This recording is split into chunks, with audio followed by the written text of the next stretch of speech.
Good morning. สวัสดีครับ Professor Visit Sarat, Permanent Secretary of the Ministry of Justice of Thailand, Excellencies, distinguished guests, ladies and gentlemen. On behalf of the Thailand Institute of Justice, or TIJ, it is our great honor and pleasure to work closely with UNODC, especially my longtime friend, Mr. Jeremy Douglas, to co-host this event. I hope all of you enjoy the visit to both the Chiang Women Correction Institutes and the Doi Tung Development Projects. I think today we will have more time to reflect what we saw and probably to discuss whether the model that you saw could be replicated, could be enhanced, could be adapted to other contexts of criminal justice in what I would like to call the development-led approach in crime prevention concept. As an institute affiliated with the United Nations Crime Prevention and Criminal Justice Program, or PNI, JJ always strive to enhance effectiveness of the criminal justice system in responding to crime and to support all the UN member states and other stakeholders in capacity building, academic contribution, and network strengthening. We also believe that it is important to build trust in the justice system, and this can be achieved only through the development of effective criminal justice institutions that are based on the rule of law. In my presentation today, I will cover and touch upon the linkage between the criminal justice system and sustainable development, and hopefully highlight the elements of a development-led approach to crime prevention and treatment of offenders. I use the term development-led approach here to refer to any interventions either by criminal justice practitioners themselves or with the support from practitioners of other sectors, with aims to enhance the effectiveness of criminal justice system in preventing or responding to specific types of crime and violence. Development-led approach can be regarded as a framework that broadens the scope of criminal justice interventions beyond its traditional boundary. By incorporating supplementary or complementary elements of individual or community development, development-led approach can be more effective in addressing the criminality or violence by targeting at its root cause. In the most practical sense, key elements of development-led intervention should, at the minimum, include 1.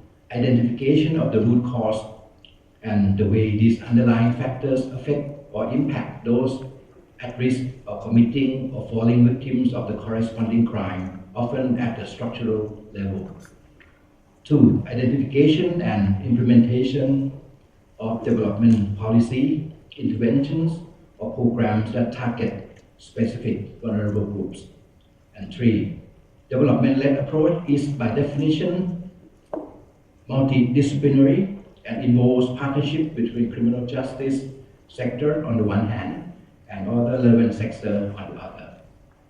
In my presentation today, I will not have enough time to go on into the details and explain these key elements, but I believe it is important for me to draw your attention to the reason why I believe now it is very opportune time for us to consider development-led approach framework and what needs to be done in order to make this new perspective become a useful tool for us all. I will first touch upon the issue of structural determinants and inequality. There are many reasons that a person commits a crime, and what I have learned by being a prosecutor before, that they are primarily caused by structural determinants ranging from institutional, environmental, political, and economic to social. Structural determinants due to poverty, lack of opportunities and means of earning a sufficient income can lead a person down the wrong path that ultimately leads to prison or to becoming a victim of crime themselves. There are many push and pull factors in our society, and the way both private and public institutions address these vary greatly.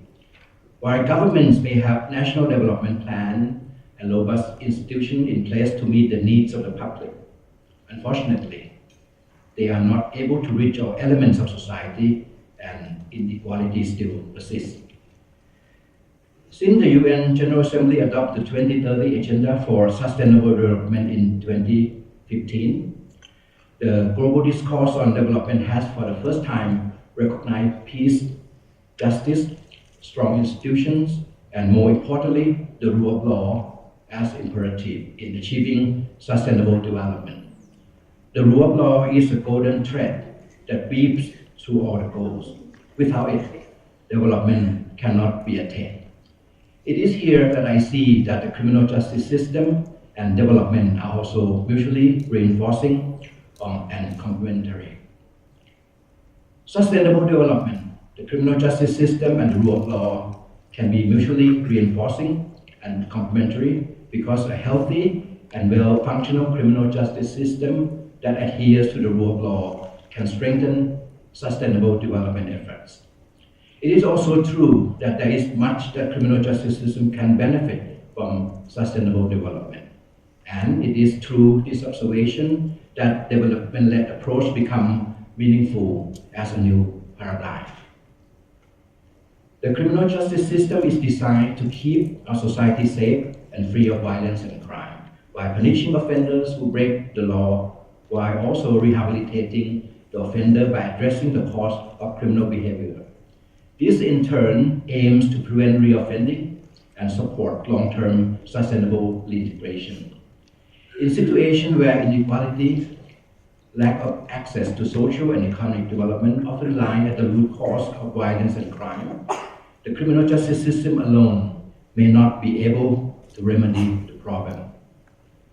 We all know that it is also better to prevent than to respond to an offense. This raises the question of how to prevent violence and crime and what policy need to be in place. The challenge with crime prevention is that it requires more than just the criminal justice system, but rather a multitude of stakeholders and institutions to work together towards the same goal and to work together beyond the confines of law and justice institutions. In many countries, fear of violence and crime has led governments to take a punitive approach that is costly to public budgets, burdens and backlogs the courts and procedures, and produce prison overcrowding, while not necessarily reducing crime. Many criminologists agree that the punitive approach has created high rates of reoffending and is harmful to human security and development. The ongoing debate concerns how we can find the right balance between punishment and assistance. Having worked for many decades at the Thai Ministry of Justice, I am aware that striking this right balance is difficult, and yet I have always worked toward achieving this goal. For example, I have tried to promote and encourage increasing of public participation in the criminal justice system by involving communities in reconciliation and restorative justice initiatives, including community justice. At the same time, I also sought to increase capacity building to broaden the perspective and change the attitude of justice professionals toward adopting a more people and victim-centered approach to their work. This involves looking beyond the crime itself to also understand the circumstances that explain why the offender committed the crime. There are many cases where alternatives to imprisonment can be more suitable as means to provide more opportunities for the offender not to reoffend, reduce stigma and opportunities, while also considering the impact of imprisonment on their families.